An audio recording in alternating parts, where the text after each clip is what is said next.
is cranked. It's way back, and it's gone!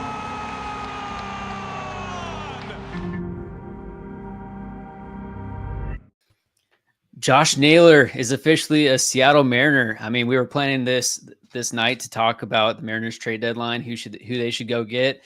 The title of this video is, good vibes only. Well, the vibes are now better, and it sounds like the Mariners are also targeting still Eugenio Suarez from the Diamondbacks. So we'll see if that trade transpires.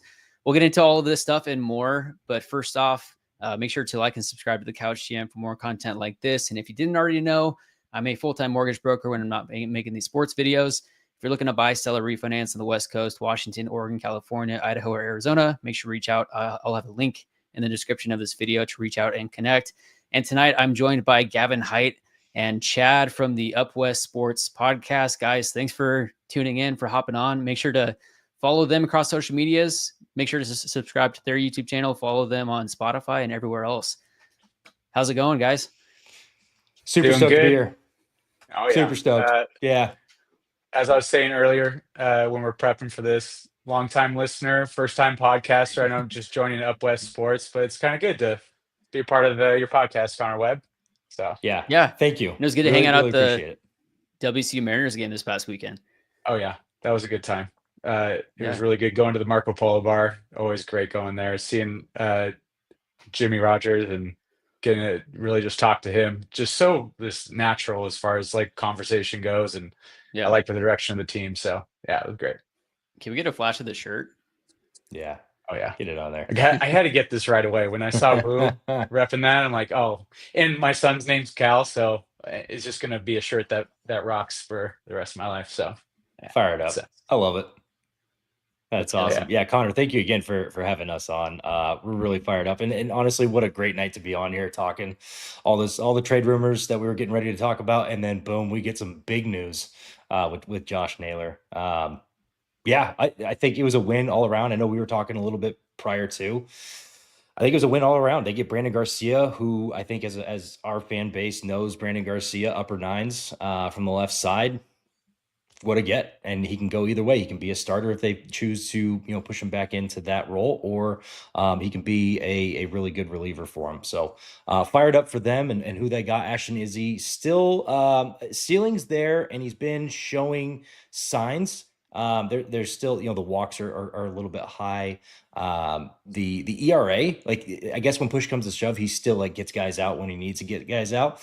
So still a high ceiling on him, but Josh Naylor to Seattle, fits Jerry's mold.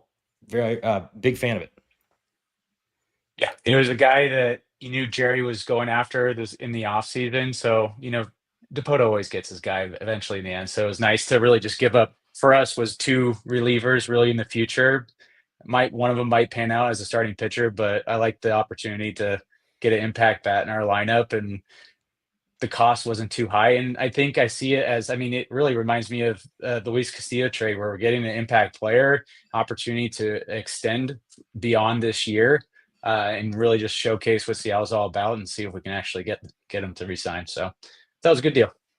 Yeah, and if you're watching this live and you're just tuning in, just finding out the news, Josh Naylor is officially a Seattle Mariner first baseman from the Diamondbacks. The full trade is Josh Naylor to Seattle, left-handed pitcher Brandon Garcia, the number 13 overall prospect for the Mariners at the time, is heading to Arizona, as well as right-handed pitching prospect Ashton Izzy, who is the number 16 overall prospect in the Mariners system at the time. So make sure to let us know your thoughts in the comments below on this trade. But yeah, like you guys described, Brandon Garcia, he was a 13th round draft pick for the Mariners back in 2023. He was 95 to 98 from the left side with sink. He's a power pitcher that has solid stuff, gyro slider. He's got a sweeper, changeup. He tore it up last year in high A Everett and also double A Arkansas, 2.25 ERA as a starter in 27 games. And then this last year, they transitioned him to the bullpen, still stand out. And we needed a guy to go with Gabe Spire, because he's been the only real lefty that can shut guys down. There was Taylor Saucedo for, last year, but you need a guy to come in from the left side. We thought it was going to be Brandon Garcia this year. So now I guess kind of follow up to this trade, the Mariners still have that need as a lefty out of the bullpen. do they go out and get another lefty bullpen guy at the deadline via a trade now? You did drop a name. I'll let you bring that name up because I'm fired up for him. And he makes the most sense as far as what's going on. But my person, I know he's a right-handed pitcher, but one of the targets I really like is Emilio Pagan. Already familiar with Seattle, got drafted out of I believe Belmont Abbey. Actually got the pleasure to work with him when I was in North Carolina. Super phenomenal guy. Runs in circles with people from the Northwest as well, and having a good year, and wouldn't be expected to be be thrown into a closer role. We just need him to be dominating in the late innings. So that was kind of one of my guys, but also now with Brandon Garcia leaving, you're right. Like, who's that lefty? For me, it's Aroldis Chapman from the Red Sox. Of course, they're still one of the fringe teams that are like fighting for that third wild card spot. So we'll see if they go into full on sell mode or if they're still going to try to buy and try to contend this year. But I mean, Aroldis Chapman, he's 37 years old right now. He's pitched for, it feels like forever. But he's put, like Gavin said before we got on air, he's pitched for basically every team in the league. It's outside of the Mariners. So it's only fitting that he has his time in Seattle. But this year he was an all-star with the Red Sox, 1.34 ERA, a 13.4 strikeouts per nine, 2.2 walks per nine, and a 0.769 whip. I mean, he's still living upper 90s, even at 37. So, sign through this year. I think it's a no-brainer. You got to go out and get Aroldis. Just kind of deepen the back end of the bullpen as much as you can. You could fill out the earlier parts, but I think it makes more sense to get like a back end guy and just fill it out. Yeah, I mean, I haven't really dove into too many more lefties outside of Chapman, but I know just one team that is somewhere close to it, but they're probably most likely out. Ryan Hesley, I believe he's on a 1-year deal. I think he makes a ton of sense, fits that mold of a power pitcher in the back of the bullpen. If you're not going to be able to find that lefty, it might be somebody just just a no-name type guy that Jerry, they like the peripherals on, but Ryan Hesley as a name that's going to be entering free agency, I think that makes a ton of sense too. Some of the rumors that were floating out on Twitter world today was third baseman from the Rockies, Ryan McMahon. I say stay as far away from him as possible. I mean, you look at his stats, he's been under league average a majority of his career, if not all of his career, and he's playing in the most hitter-friendly ballpark in Colorado. I don't know if that's due to motivation because the Rockies are just the worst team on planet Earth, or you bring him from the most hitter friendly to the least hitter friendly. I don't know that helps his profile. I'm hesitant on the hitters from Colorado, and I love taking a chance on the pitchers from Colorado. Casey Lawrence was a guy that we talked about on our channel not too long ago. I'd love to have that guy in Seattle. He went to, I believe, Pittsburgh and ended up doing fairly well. The hitters, yeah. I think you always got to proceed with caution, and you're probably going to end up overpaying if they don't pan out.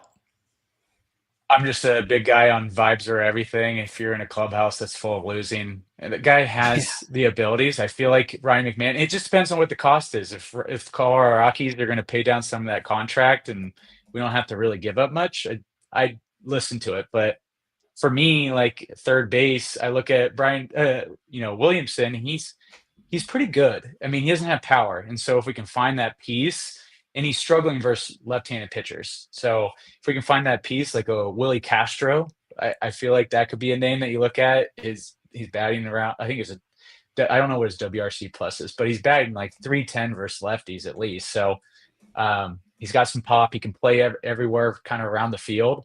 If he's not going to be playing third base that night, maybe it makes sense with the can zone, platoon, and right field. So I think that's a name that I'd be more intrigued with. I'll add one more piece to the McMahon talk. Like you said, if they're going to buy down that contract and it's going to be super reasonable and we don't have to give up a whole lot, he has experience playing multiple positions in the infield.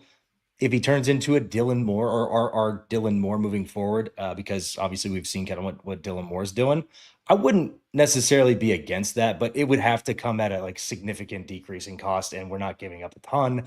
I don't think the Rockies would buy it, but you're right. I think that's the only capacity I see Ryan McMahon really helping the Mariners. Ryan McMahon this year has a 217 batting average, a 314 on base. He has an 89 weighted runs created plus. He's been below league average for his weighted runs created plus in every year of his career. Fast forwarding to Willie Castro, as you mentioned, he could play every position in the field. I've seen him play basically everywhere. He's got a 118 weighted runs created plus this year, 257 average. So that'd be another solid name. What do you guys think about the reunion of Eugenio Suarez to the Mariners, and what do you think realistically that might cost? I mean, it sounds like there was rumors that there would be a bundle trade with Josh Naylor and Eugenio. Clearly, that didn't happen, and now there's a few other contenders out there that are really trying for him. I've seen the Tigers and the Yankees, so that price is going up this next week. Chad, I'll let you start this one if you want. If I was Jerry Dipoto, I'd probably stay away from it just for pride reasons. I feel like you gave him up for pennies. You gave him up as a contract relief, so that's hard for me to really fathom them to go. And it's going to cost more than what they received originally, right? So I think right now it kind of goes back to our initial talk of like, what's that relief pitcher? I think that might be their focus. They pivot to and try to get ahead of some other teams on, but yeah, I don't know. Gino would be great. I mean, I'm not saying no. Like, obviously, I'd take him back, but what's the cost? And I don't think that's going to be something we afford compared to other teams. Yeah, Gino checks a lot of the boxes that the Mariners need right now, and as far as availability goes, also he has success hitting in Seattle, or our version of success hitting in Seattle. He's also very well loved in Seattle. He checks a lot of boxes. It's a bidding war now, and you probably saw this trade happen solo because like Connor had mentioned, there's probably a 3-team bidding war that's really going on right now. And what do we have to give up? Is it going to be more than one top 100 guy? Because we have the capital to do it, but it's a rental player. At the end of the day, we're going to have to pay him big bucks for having a really, really strong year if you want him to stay a Mariner. And so it comes down to, what are you going to lose? And I'm willing to part way for the right player. Yeah, I can't say he's not the right player. It's a tough one. We'll see kind of how Jerry ends up with this one, but I do know the bidding war is on right now. I guess a follow-up question to that, let's say it does work into the top 100 prospect is what it's going to cost for Gino. Which of the Mariners prospects are untouchable in your eyes? I actually did talk about this on Twitter today. I don't think anybody's untouchable in the sense of we can't trade them. I think for a trade for Gino, there's guys I wouldn't trade for him. Ryan Sloan, for me, is off the table in that deal. Laz Montez, for me personally, I know some people might be okay with getting rid of him. You look at the Mariners' organizational depth and just the lack of power they've had over the years. Laz Montez is one of the only guys that's really fitting into that role. For me, I think Laz Montez is off the table. I don't think he's untouchable, right? If we're recirculating an Acuna deal, sure, okay, we can talk. But in this scenario, I don't think it makes sense for 4 guys. I think Arroyo, you want to keep him, Laz Montez, Brian Sloan, and Cole Emerson. Those are the 4 guys I wouldn't throw in the deal. And unless there's just no pivot, okay, you can maybe talk me into trying to get one of these guys to go above. But I mean, you really have to convince me. Compared to the other teams, I think we have more top 100 guys and more other guys than the other teams that are bidding.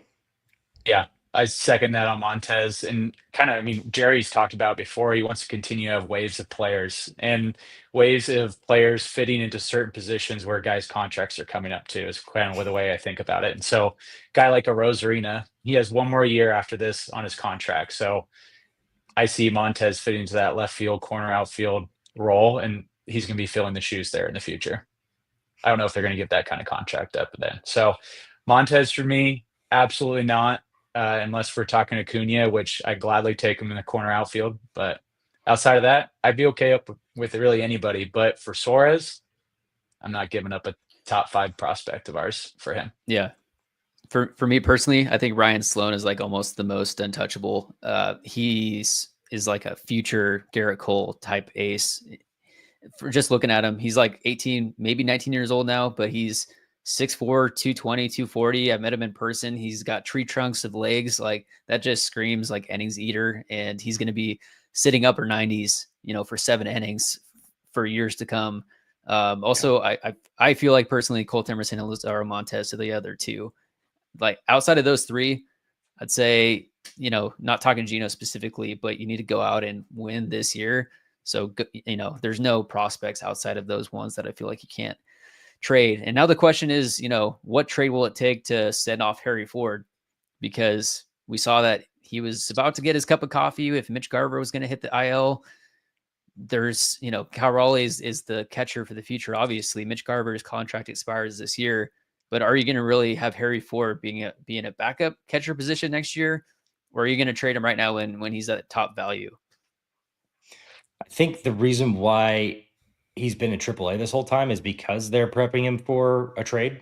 I could be wrong on that, but the guy's been doing everything right in AAA, right? They called up Cole Young, and they were both kind of doing pretty much kind of that same stuff.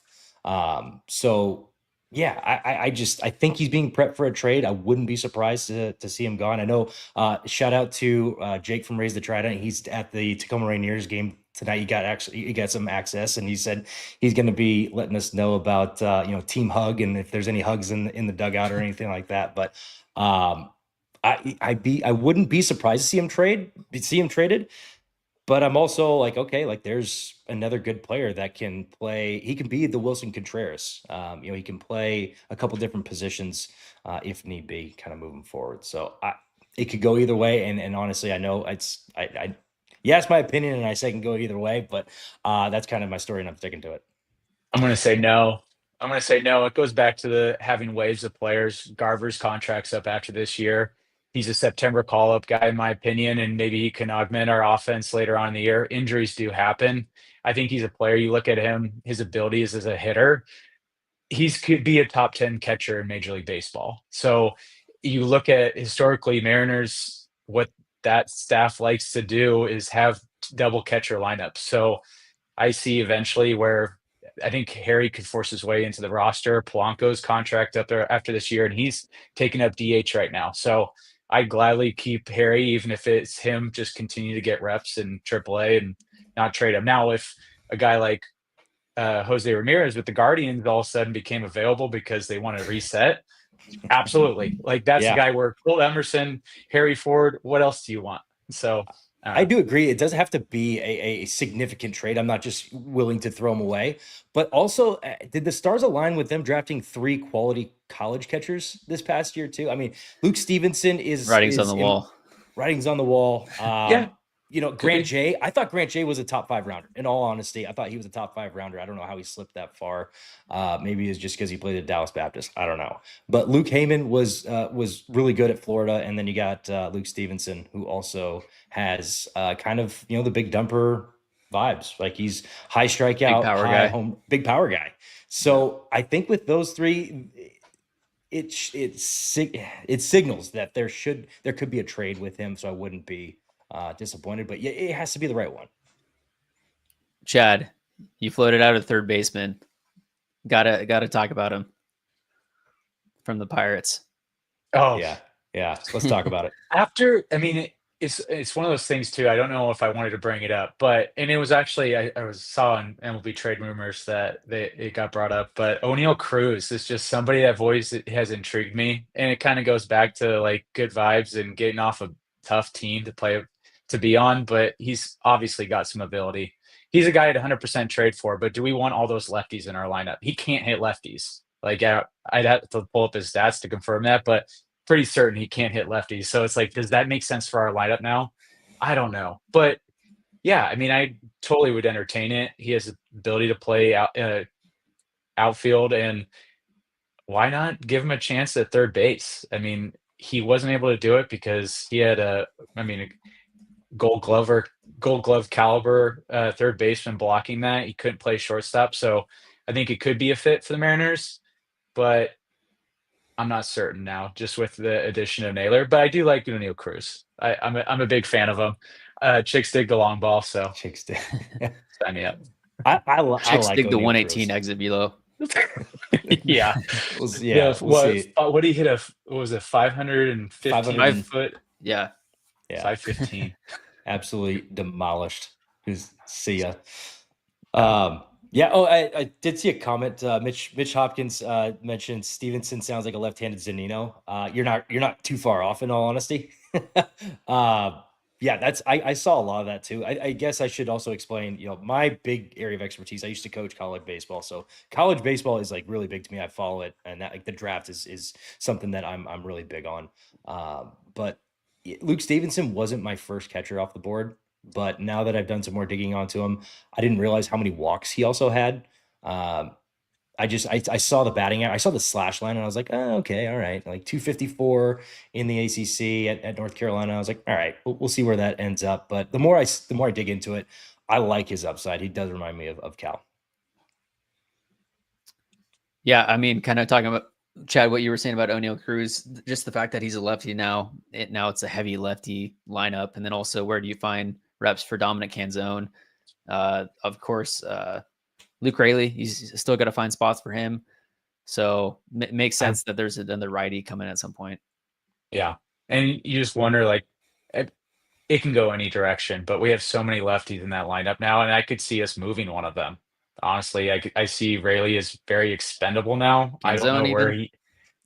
I don't know if I'd trade Canzone. I mean, his He's got a lot of baseball potential. savant page is off the charts right now. So, And also seeing club this around control the is huge. stadium, That was so much so fun. cool. Come on. Yeah. Yeah, I don't know if I would move Canzone. Obviously, I don't think his trade value is as high as it can be. So I don't know if I'd want to do that. I think Rayleigh's kind of sitting around the same amount that when we acquired him. So maybe he's a guy we would move to a contending team that has a lefty in their bullpen they can move. Who that is, I'd want to look, but that's just kind of what my thought is. Rayleigh's all of a sudden very expendable, and what do we do with them? But yeah, it sucks. Any other bats? Yeah, go for it. I was just gonna say I still like Luke Raley being on the Mariners in the lineup. I just know, like, yeah, it sucks because before he came on the Mariners, his left-handed splits weren't terrible, and then as soon as he gets to Seattle, they become a little bit more daunting, and you're like, all right, can he actually do this? So it makes you wonder. And I know Dan is just a huge splits guy. He loves righty lefty matchups, whether it be pitchers or whether it be hitters. He is very, very, very much heavy in on that.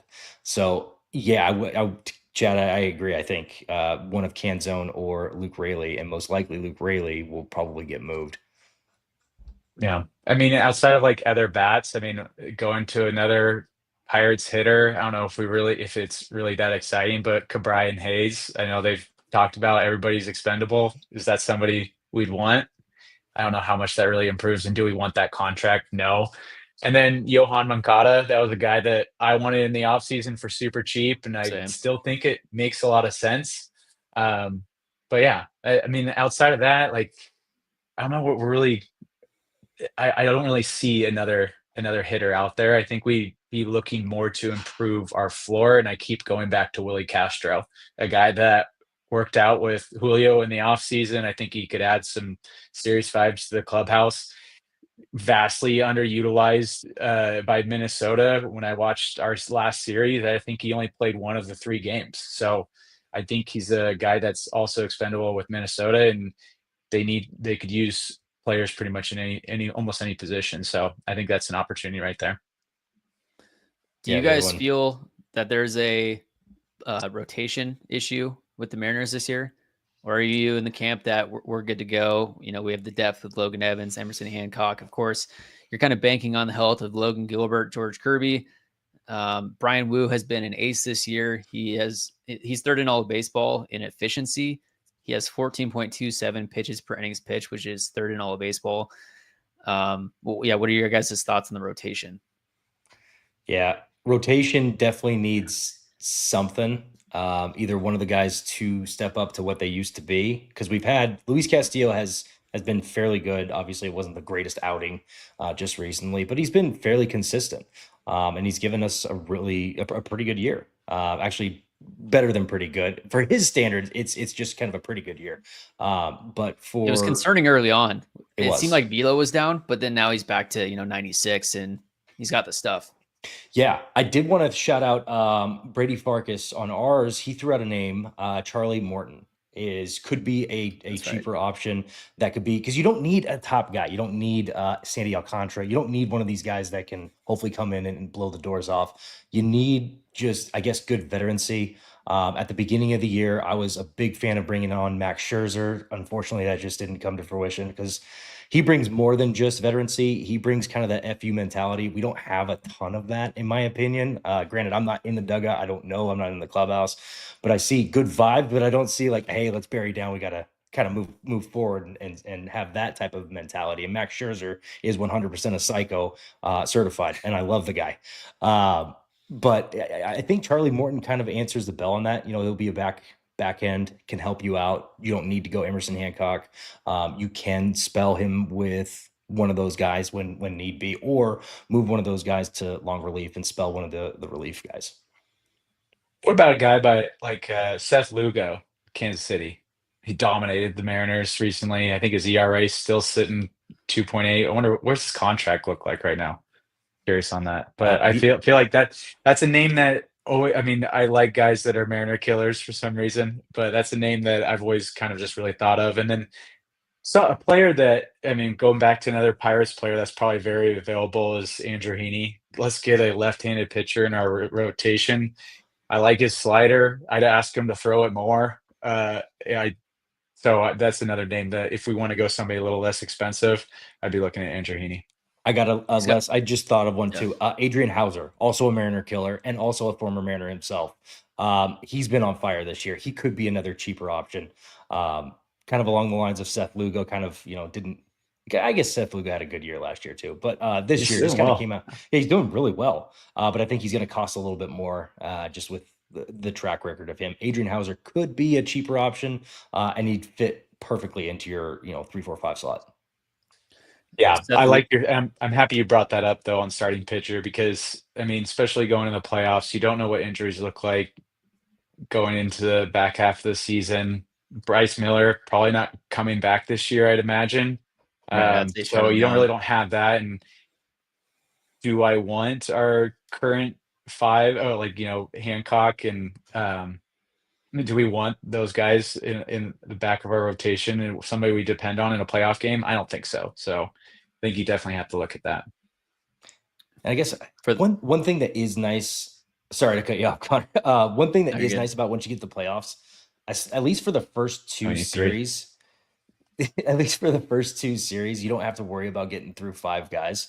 Because if we go to the wild card, like it's 3 games tops, and then we go to that second series, it's 5 games, and you can run back your 1 or 2. So I guess it's not the worst thing in the world. And if we make it past that, I mean that'll be the first time in years that's happened. But let's just keep the hopes high. Sorry, Connor, I didn't mean to cut you off. No, you're good. I was just going to say that Seth Lugo, he's on a $15 million contract, and then he's got a player option for next year. Yeah, and then I'm not sure on Hauser, but Dylan. What's up, Dylan? Yeah, we already talked about Antonio Cruz a bit. I like it. I just don't know if it fits with all those lefties in the lineup, but I wouldn't say no. What are we giving up for it? I mean, if it's Montez, if it's Colt Emerson, Ryan Sloan in that conversation, no, I'm not doing that. But if they will really like Arroyo and they like his bat, and there's a few other guys in outside the top 10, yeah, let's talk about it. I think he's a serious impact bat, and he's a guy that I feel like if he moves teams, he's going to actually improve. When I was in Chicago this last year watching a Cubs game, it is insane seeing him on the field. He's so huge. And you just kind of get this feeling that like just watching him walk out on the field, he doesn't really want to be there. So I feel like just getting him in a change of scenery could really help improve him. Don't hate it. Just for the record, the teams that are currently in the wild card spots in both leagues, the AL leaders in the American League are the Blue Jays, the Astros, the Tigers. The wild card currently is the Yankees on top. The Mariners and the Red Sox are currently tied there. So to get a roll to Chapman, we need the Red Sox to fall out a bit. Then you got the Rays that are a game and a half behind the Red Sox. You got the Rangers a game and a half. The Guardians are 3 games out. The Royals are still fringe. They're 4.5 games. Then you got the Angels and the Twins still at 5 games out.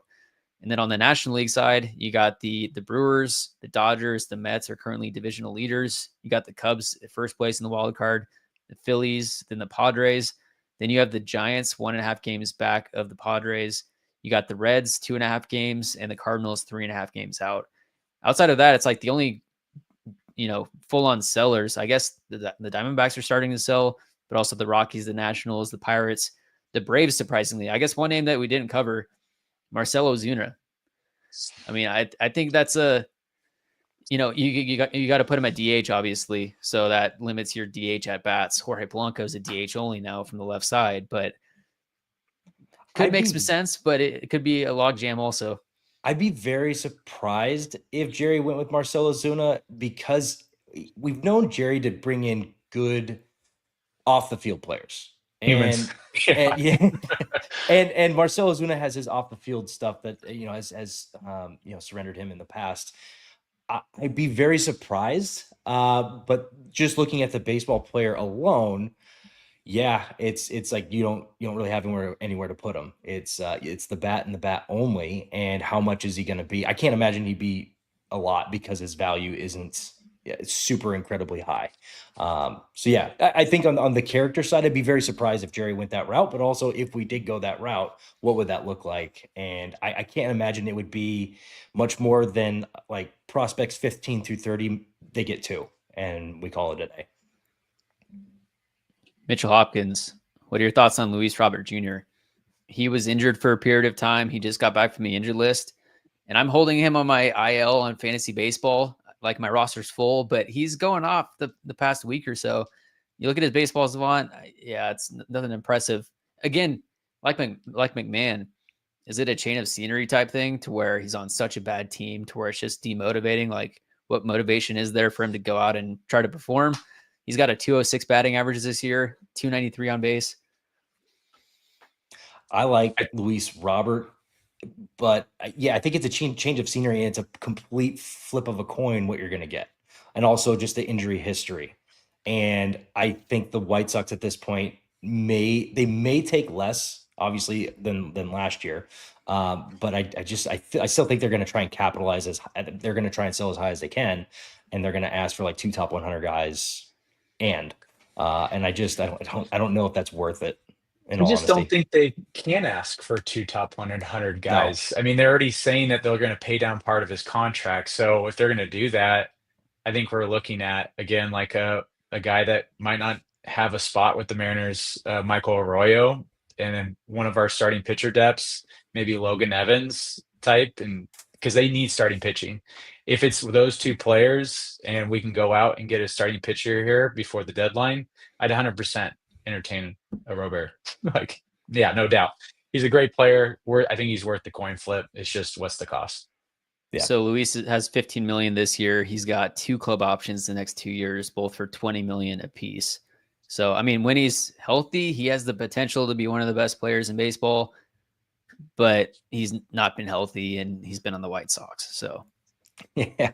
And I've heard just from other people around the podcasting industry, his absolute displeasure for playing for the White Sox. So that could bode well, right? Like, that could bode well. And especially if you put him around guys like Randy Rosarena and Julio, and the vibes are high, and yeah, that may change, especially if they make a trade for Gino and they still want one more. I don't know if that'll happen, but if they trade for Gino and the vibes are just at an all-time high and Luis Robert comes into that scenario, yeah, I could see some success. Absolutely. So where do you slot Naylor at in the lineup? Do you put him 3? 5th. Put him 2 and move Julio down 1? I was thinking, 5th. He batted 6th yesterday for the Diamondbacks. I think he's a lefty bat. I think he's somebody that can protect Rosarena, who's batting 4th right now tonight. So yeah, I'd be willing to bet he's batting 5th. Yeah, I'd say 5th, and maybe some games he's batting 4th, just depending on, I don't know, the matchup or whatever the case may be. But I'd say somewhere beyond 3, but not very far, like not trailing off of 5. Let's see here. Yeah. Any other big names that you guys are thinking of at the deadline, or any other thoughts on Mariners season so far, what they need to do moving forward? Who else was there? I mean, names have been. I mean, it was kind of a weird name to be thrown around, but Alex Bregman was something that was brought up. I mean, if the Red Sox continue to slide, or I mean, like, what's that going to cost? And he has an opt out of this year. So, do I want Astro on my team? I don't know, but would I want Alex Bregman? Yeah, I would gladly take Alex Bregman. So, I mean, but yeah, what's the cost? What does that look like? And is he going to stick around? Is that worth the trade? Probably not. I'd rather get Chapman if we're going to go get a Red Sox. Yeah, I agree with that. Yeah. Also, I did have one at the beginning of the year. Bregman was also in that conversation, but Nolan Arenado, I just looked up his stats. I don't think he's doing incredibly well, but I think the Cardinals are in aging that. guy. Yeah, he's an aging guy, and Gladly would take him if they're going yeah, to pay down the rest I of don't his know what like majority of that contract. yeah, the contract He's a clubhouse situation, who guy. you giving up. Yeah, he's absolutely is a clubhouse guy. Played in Man. how many He's playoff games? I mean, so I mean that's just somebody I'd want on my team, no yeah, doubt. It's just I don't know how I feel about that contract. yeah. Not my money though, so I don't know. Not my money. So Dylan's asking, Cleveland wouldn't do it, and Jose obviously took less to play there. Would you trade the house if you could get him? And Dylan, I'm so glad you asked that. we could try to throw together a trade package for him. Yeah, You start with Colt Emerson. You start with Colt Emerson. Do they need a catcher? Harry Ford? Like that would be a name. Well, I guess let's. What's your guys' Durangelo. value on J Ram versus Durangelo. Luis Castillo when we traded for Luis Castillo? Because that was 2 top 100 picks, and I think another one as well. I think Brandon Williamson was also in there. Jose is a guy that's going to impact your lineup every day. Luis Castillo, he's a guy every fifth day. So, like, obviously, he was the ace at that point. But Yeah. Jose Ramirez, he's a perennial all-star guy. That's 30-30 threat every year. Like, he's impacting. He's this lockdown third baseman also. He's going to move probably to DH in the next couple of years. But, I mean, the value is off the charts. And it's crazy that we're talking about him moving to DH when he's, like, as good on the base pass as he is. But you're right. Like, I think that's the next move is for him to just be a pure hitter and just kind of go that route. But yeah, I was just curious on your guys' value on him above Luis Castillo. I knew he was above. I just didn't know what your value was, I guess, beyond that, because the trade involving Luis Castillo, which was our blockbuster of the century, that was involving 2 top 100 guys. And then I think Brandon Williamson. And that was just for a year and a half of Luis Castillo. Yeah, and that was just for a year and a half. So this one would probably be 3, maybe even 4 top 100s. Is that accurate? And Castillo also only had 2 years left on his contract, and year and a half. Yep, year and a half. And Ramirez is extended for quite a bit of time. He's through 2028. It would be a haul. It would be 4 guys in the top 10, probably for us. Yeah, at least. I got pushback on this on Twitter. Someone was like, "Hey, he has a no trade clause. Don't even talk about it." I was like, first of all, don't tell me what to say. But also, dude, guys lift no trade clauses all the time. And that's like we just saw it this past offseason. Except Byron Buxton. I don't know if you saw that clip. Minnesota. Well, he was asked about the trade rumors and like, what do you think? Like with the trade deadline coming up, and he was like, I got a no trade clause. I'm a Twin for life. Yeah. Well, and that's I like that he said that. That's pretty cool. But I just, I guess you just never know. Like we saw Alex Presley lift it this past offseason. The right situation might bring about that. So lifting all of that aside, yeah, I think it's going to be a haul to get J-Ram, and in my opinion, worth it. In a breakdown of his contract, he signed through 2028. This year, he's under contract for $19.1 million. Next year, it's 21. Then it's 23. Then it's 25. That's a player that he could be demanding 30 plus a year, with how much value he brings. Absolutely. Yeah. Yeah. I think it's a great contract. What about Kirby? I mean, what type of player does it need to be to throw Kirby into something? He's got a couple years left. It's going to be arbitration. He seems to be the guy that might not be signable. We're hoping Logan Gilbert, hopefully Brian Wu. George Kirby was a Yankees fan, I believe, growing up. So he just seems kind of like one of the guys that's going to be the hardest to sign. So what kind of trade would it take to send Kirby away? Chad, Now if you that we want have to, Cade Anderson, yeah. I mean, yeah, if we're still talking Jose Ramirez, then yeah, I would 100% consider moving Kirby. We'd have to go out and get another starting pitcher right away. Because I just don't feel very strong about just our health and how it started right? and how it kind of continues to go. But yeah, I mean, if we're talking Jose Ramirez, the top 5 at his position, potential future Hall of Famer, extended for a long period of time, we wouldn't have to worry about third base for quite some time. So yeah, I would 100% do it. Because you're They're probably actually right, both under Kirby. contract through 28. Okay. And I had, Ramirez and Kirby. I actually brought Kirby up in a potential trade this past offseason, looking at the Detroit Tigers before they just kind of struck gold this year. I was like, okay, there could be a trade here where maybe we get like one of their top guys, or maybe Jackson Jobe and somebody, or if they're open to a straight across trade for Riley Green, that was going to be one of my favorite deals. But I don't know if they would go for it. Price just went up for him. Yeah, price just went, and granted that was in the offseason, so price just went Yeah. through the roof for him. And Yeah. then George Kirby got hurt, and so it just kind of it diminishes it a little bit. But yeah, if we're talking about the J-Ram trade, I am all for it. I don't think Kirby. I just get the feeling. Right, I don't know what's going on behind the scenes or anything, but I get the feeling that Kirby is probably going to move. I think he's going to want to find somewhere else. He has 3 more years under contract. They're all going to be arbitration, so he's going to get pretty expensive the rest of the next 3 years that he's under contract. I guess one more question for you guys: how soon do the Mariners move Cal Raleigh to DH? Yeah, this was it's tough because if Another reason why you got to keep Ford if you're asking that. if Harry Ford stays, it's sooner. If Luke Stevenson, Grant J, or one of those guys shoots through the minors, then it's also kind of sooner. But I still think he's going to be in like a Ross situation where he's just catching Logan Gilbert, or he's just catching one of those. I think he doesn't fully go away from catching because he is that good.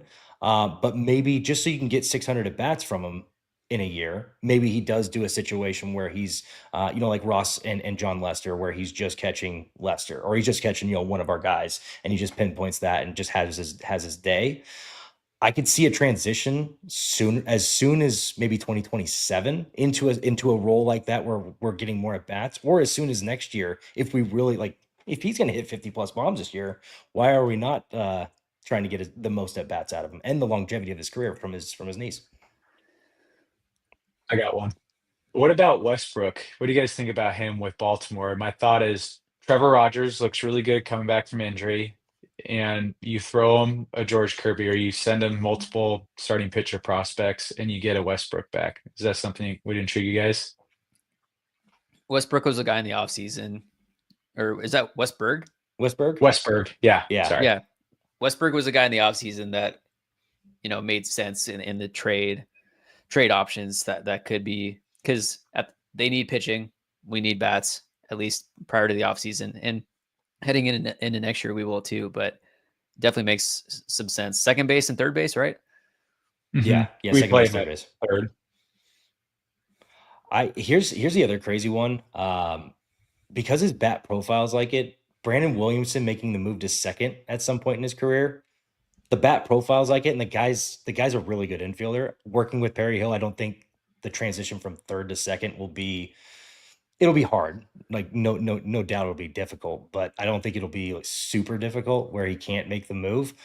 But the bat profiles super well at second base. He's not going to hit a ton of home runs. He's, hopefully a 260, 270 hitter. Maybe OBP goes up over the years. Strikeout to walk ratio stays closer to 1. Yeah, it's just a thought, because then it opens the door for somebody to move to third that provides the power that you need. So you're trading Cole Young? I mean, that could be one of the options, right? It's not for sure I would trade Cole Young in that scenario. It's test the waters, I guess, is the best way to put it. See if that works, because then Brandon Williamson could also become expendable, and now he's somebody that you move. Because the eye test for me, Brandon Williamson was called up, and just immediately he looks like a lockdown third baseman. I mean, I'm probably getting ahead of myself, but it's like his upside is perennial Gold Glove. Like he looks like Nolan Arenado, Matt Chapman at the hot corner with the plays that he's making. It's not the strongest arm in the world, like a Manny Machado whipping it across the diamond, but he's making all the plays and he looks clean with it. Like you couldn't move Cole Young to third base. Sure, Ben Williamson could probably play everywhere, but I feel like his highest value might be at third base. Yeah, I think defensively he's there. I was looking more offensively because it's harder to find a power hitting second baseman versus a power hitting third baseman. So I was trying to mitigate that problem with this scenario, but also he's a great third baseman. And if he stays as your third baseman, he is kind of Brian Hayes. He's really good. He provides the DRS is through the roof. The defensive WAR is very high up there. You're just not getting the offensive production that you would want if he keeps this trend. Jason James might have just popped on. He's like, "What's this trade Young talk? We're not talking about trading Cole Young. No. Don't worry." No, not once was that. It was a question that was asked. Hey, in this scenario, do you trade Young? No, I wouldn't even trade Young if you moved him to second, because in that capacity, it would be something to where like maybe Cole Young becomes your Dylan Moore, and you can bounce him around a couple different positions, and just see where his bat takes you. We've talked about a few outfielders. What about, and also we just traded for Naylor, a guy that Dipoto has coveted for quite some time. What about Brian Reynolds? I mean, metrics are still there. He's having a down season right now. He is having a down year, big time, but he's also could be just a product of your environment. Another problem is my last Pirates player I talked about. No, I think 13. We actually talked about this with Brady Farkas a couple weeks ago. I think 13 million over the next 4 years, something along those lines, to where it's not cheap, but it's not like overly ridiculous. And another guy that could benefit from leaving Pittsburgh or leaving his current situation. I like it. Switch hitter. I like taking a chance on that. It just sucks because right now is not the time to, I guess, take a chance and hope a player gets better. It's kind of do or die time right now, and Jerry's definitely thinking about his future. So I think Jerry's like, I'm not taking a chance on coulda, woulda, shouldas right now. I think maybe in the offseason that could be something that definitely pops up. But Brian Reynolds was one of the guys I wanted last year for sure. It just sucked that the Pirates were they had too much momentum to really trade away guys. Yeah, I like he's pretty balanced player too. His splits look great across the board as far as like career average go. So he's a guy that doesn't really have many holes. It's just about a matter of getting him on the right track. So he has a 237 batting average this year. However, his expected batting average is 274. You look at his Baseball Savant page, and it's still surprisingly red when you look at his top line stats. Hard hit rate's up there, barrel rate is up there, average exit velo, expected slug, launch angle, sweet spot rate. If you look at his contract, it's relatively cheap. Like his upside is a perennial all-star center fielder, switch hitter, but you're paying him $12 to $15 million over the next 6-7 years. He's under contract through 2030, and then a club option for 2031 for just $20 million. So very affordable for the quality of bat that you could be getting. Yeah. And then on the flip side, though, it's like, okay, we might have Robles back later this year. You also have Canzone. It's like, where do you play him eventually? Or you're just taking guys off the roster where we have other holes to fill. I just don't think outfield really makes sense. I'll also combat that with, it would be nice to just be the Dodgers one year and just have Brian Reynolds on your bench. That'd be cool. And then Jason asked, yeah. Oh yeah, that's Solano or Moore. Solano Moore. Solano provides no value outside of first base. I mean, the first 2 months I was surprised he was still on the team, but he has definitely come a long way since. I don't think he wins you as many games as some of the other guys do. Dylan Moore was the opposite. He had a hot start, and then he's been ice cold the rest of the year. So, but he's got the positional versatility. So, how much do you value that? Yeah. Also, I was taking a look at this with a couple other guys at our up west and everything. We saw Dylan Moore's away splits were like crazy through the roof. He can hit away from Seattle, just couldn't hit in Seattle, which is we love that. I'm going to go Solano. I call him Solongo. I've been wanting him to get off this team for quite some time, so I'm going to stick with that.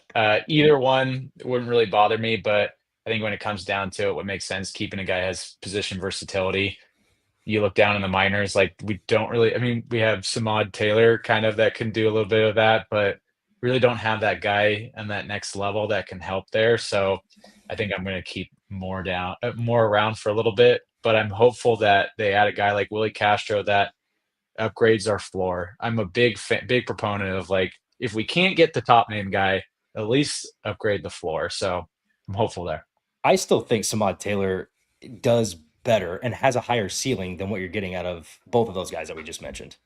Like, there's Eventually. I mean, the guy can steal a ton of bags. We know that. So at the very least, he's a mini Chandler Simpson. You know, he's going to be at least flying around the base pass. He's going to be a guy off the bench that can play second base and the outfield, and actually do it well. I remember seeing a handful of games. I understand spring training, but the fields down here in Arizona are huge. And I saw him track down, I don't know how many balls, and make some amazing catches. The guy's defensive skills are 100% there. If the bat comes along, he gives you way more than what you currently have at the bottom. I've seen him hitting some bombs in Tacoma also. I feel like when I'm scrolling X, I'm seeing the Rainiers account posting another Samad Taylor home run. Yeah. A guy that's been hitting a lot of home runs too, Tyler Locklear. Like, what's his role now? I mean, he's like was he like 8 for 8 the past 2 games? Yeah, we went this whole time without talking about him going 4 for 4 the other night. Since the break, I think he has 9 bombs. What are your guys' thoughts with it? Is he a Mariner in the next couple of days? And he's starting to hit lefties. His batting average is up to like 254 versus lefties. That was a big concern. Now he's starting to show that. Like, what does that look like? I mean, I would talk about upgrading the floor. Like, I would look at bringing him up over. I'd rather have him than Solano. Yeah, I was gonna say DFA Solano, bring up Locklear, doesn't hurt anything. You could at least see what's going on. Josh Naylor, you would assume, is gonna be starting no matter who's on the mound. But if you do want a matchup to where there's a lefty, you could put in Locklear. But also, I'm not like too concerned of like affecting his development either. He's 27, so he's pretty old for a minor leaguer. So I think I'm good with bringing him up now. I think he's proved that he can mash the PCL. Sorry, something really good just happened. But I did want to also say, Julio homered, and we had a couple of guys talking about it. Took my attention away there for a second. But I did also want to mention, doesn't Solano have in his contract, if he has X amount of plate appearances, that he also gets that extra? There's so that could come into play. That could come into play, and we have Tyler Locklear. What does he get? He gets more money, or does he 3.5? 200. It's $200K every level he hits. 300 plate appearances, 350, 400, 450, 500. That's a total. That's a total of 1 million. Yeah. Oh, he's gone. No doubt. Like, dude, we got rid of Rowdy. We're saving $1 million. Let's go. Yeah, it sounds like the Pirates and Talese last year. Yeah. Oh, the wait Mariners until he gets to 299 this plate year. appearances. Oh, is it the same deal with him? Then man. Yeah. Go. Telez had kind of a weird deal as well. He got, as long as he stayed on the roster, I think it was May 1st and June 1st or something like that. He got X amount of dollars because of just being on the roster to that date. And he was another guy that I was like, why are we getting rid of him? What are we doing here? Well, awesome. Any closing thoughts? No, I appreciate you having us on though, Connor. This is fun. First podcast, long time listener, so this is great. Dude, absolutely. Yeah. Thank you so much for having us on. We go M's, go Cougs. Yeah, for sure. We'll have to have you guys on again sometime soon. And if you're watching this, go check out Up West Sports, Gavin and Chad. And of course, we'll have you guys on again soon. Thanks for tuning in. Make sure to like and subscribe. Let us know your thoughts in the comments below. Josh Naylor to Seattle. Who else should the Mariners go grab at the deadline? We'll see you in the next one. Out to center. This is cranked. It's way back. And it's gone.